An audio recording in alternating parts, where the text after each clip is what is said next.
Hi and hello there, Capricorn. Welcome new subscribers. My name is Yan, returning tambayers. Thank you sa inyong walang sawang love and support for me. Okay, at yun nga wala tayong gender dito sa babae, lalaki, LGBT, lahat ay welcome. Pwede rin pong i-switch yung mga roles dahil possible talaga magkapalit-palit yan kasi general reading ito. And at the end of the day, lahat ay may free will kung gusto niyo i-claim yung mga messages or hindi. At yun nga mga babes, no, wala tayong gender dito sa babae, lalaki, LGBT, lahat ay welcome. At kung hindi niyo pa alam, meron pa tayong other channel. Link ay nandiyan sa description box. Sa doon nag-upload din tayo ng collective readings for all signs. Kaya anumang zodiac sign, pwedeng manood at makinig doon. So yun nga Capricorn, ang gagawin natin ngayon no, is titingnan natin ang inyong past life, kung saan malaki ang kinalaman nito sa nangyayari or sitwasyon na kinakaharap ninyo ngayon no, sa 3D world. No? Bale, cross-watchers, welcome din kayo ha. At kung meron ditong Capricorn placement sa natal chart or birth chart, welcome din kayo. So let's go ahead and check this past life of yours, Capricorn. Archangel Michael, thank you so much. Together with the angel guides, can we get anything information about past life ni Capricorn? Can you please show me? Sino sila noon? Anong klase ng lives ang kanila rito na nilid or nabuhay sila? Situation nila sa kanilang past life. Can you please show me? Who are they way back then? Can you please show me? The connections they're with. Everything.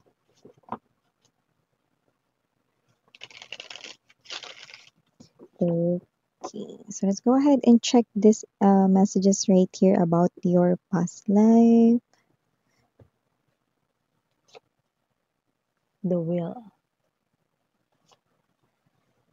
King of Coins. Two of Wands. Four of Pentacles. Five of Wands. Two of Pentacles. Seven of Wands para sa bottom of the deck. Hierophant and the Three of Pentacles energy. So Capricorn, maganda yung kaperahan ninyo nung kayo ay dito no, nabubuhay sa inyong past life. No? With the Wheel, meron kayo ditong money, may financial kayo, pwede maganda yung inyong career, trabaho noon, nabibilang kayo sa mataas na uri ng tao sa lipunan. Yes, you heard it right. Mataas na tao no, sa lipunan. Maaring hindi kayo hari or reyna na ipinanganak, no? Pero nabibilang kayo sa mga tao dito na tinatawag na maswerte ng iba. So with the Wheel, nakita ko dito no, na ano man yung balakin ninyong gawin, magkaroon man kayo rito ng negosyo or gusto nyong bilhin, pagkain, meron din kayo ritong kakayanan na mamili ng pagkain gusto ninyong kainin. So definitely maganda ang inyong nililid na life in terms of financial noon. No? Pero may energy rito na kahit maganda ang financial ninyo, parang may kulang. Yan, no? So it looks like this is you, no? Ang kulang na lumalabas dito ay wala kayong love life noon. Kaya parang ang lungkot na parang nakakabili nga kayo ng mga bagay na gusto ninyo. Ito nga kayo na pwedeng meron kayo malaking bahay dito. Pero parang there's something missing. Yeah. Parang kanta lang ng Backstreet Boys, no? There's something missing in my heart. Yan, no? So, kung sino man tong energy na to na nakita ko dito with the 12 Wands energy, you feel like your life is incomplete, lalo na kung meron ditong energy mga babes, no? Na kayo ito na nasa right age kayo, looking for love, pero wala naman nagtatangka, no? Or wala kayo ritong nakikita na prospect way back before, no? Pero, nakita ko rito, no, na kung sino man tong energy, may pumasok din sa life mo. And with the Hierophant right here, no, maaaring mabwisit ka sa kanya at first. Or parang feeling mo hindi siya seryoso na klase ng tao, no? Pero, mali ka, yan, no? Kasi naman 'tong energy na 'to, no, with the Hierophant energy, Seven of Wands, siya lang kasi yung klase ng energy mga babes na hindi niya rito pinoproblema ang problema, no? Dahil una sa lahat problema na yun, eh. Bakit pa poproblemahin? So in short, hindi siya nagbibigay ng atensyon sa problema, Dun kasi siya nagfo-focus sa positive side, sa solution. Yun kasi yung tinitingnan niya rito, Capricorn, 'no? At nakita ko rito na instead na isipin niya yung problema niya, okey, bukod sa iniintindi niya rito yung solusyon, nakita ko rin dito 'no, na nagfo-focus rin siya sa pagpapalawak or pagpapalawig, yes, ang lalim, pagpapalawig ng kanyang pinansyal. So with the Two of Coins energy, maaari kayong magkakilala dahil sa inyong mga career or trabaho 'no, ulit ngayon ha. Kasi nakita ko rito na noon nagkakilala kayo, related ang pera, negosyo or trabaho dito, yan. So nakita ko dito yung iba maaaring mahilig dito 'no, na mag-yoga, pero yung iba doesn't have to be yoga yung ginagawa. Parang kayo ito 'no, na parang if you don't feel like to be surrounded with, a group of people, then you will distance yourself. So, parang gano'n. So, parang this is you, you know how to spend your time alone but not lonely, 'di ba? So, may mga times na masarap yung feeling na parang, mag-isa ka 'no, kasi mas nakakapag-isip ka, mas nare-refresh yung mind mo, 'yan.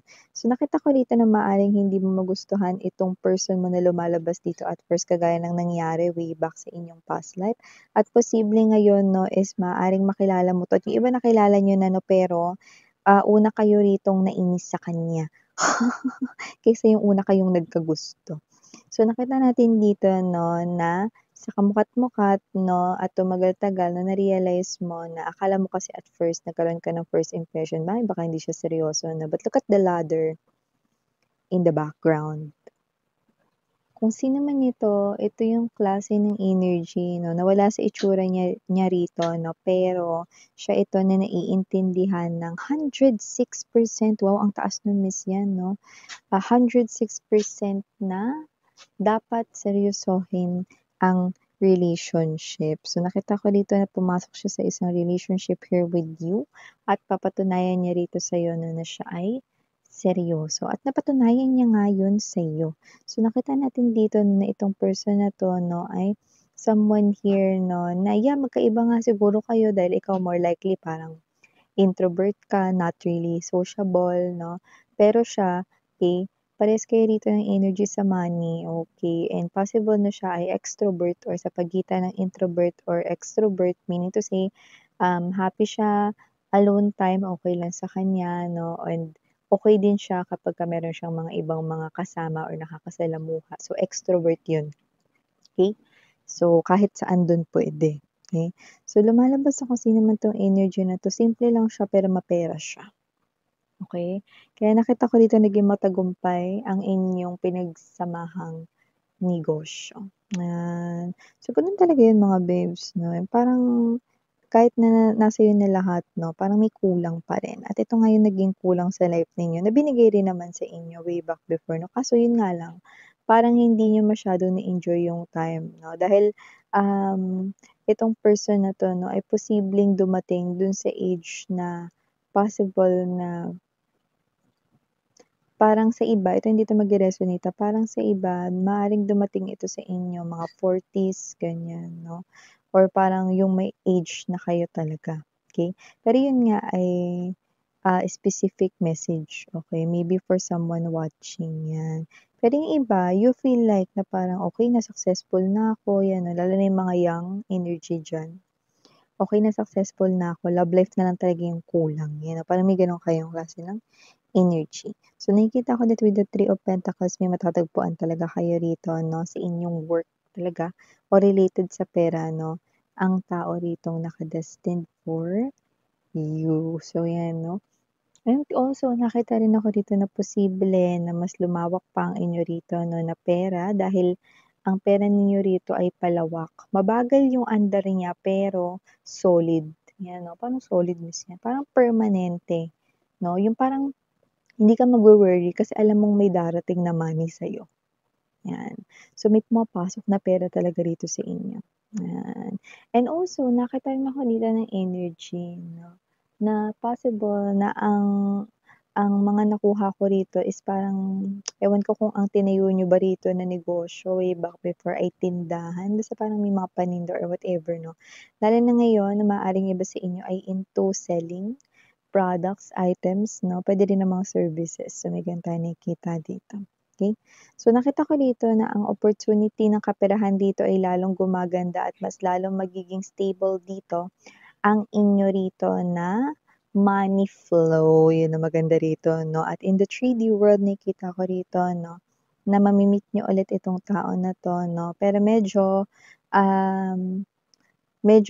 sa umpisa 'no is maaaring mainis kayo sa kanya 'no, like hindi niyo siya agad makita as magiging crush ninyo 'no, or parang kayo na parang, "Ay hindi ko makita magugustuhan ko 'to," na pero sa umpisa lang 'yun.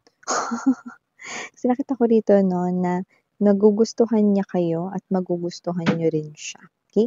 5 of Wands energy, nakita lang ako rito na posibleng meron ditong nangyari sa inyo nung past life ninyo 'no. Meron ditong gulo, meron ditong energy, doesn't have to be na may nag-away, parang meron ditong sakuna or aksidente 'no, kung saan nakita kong nakaligtas ka miraculously.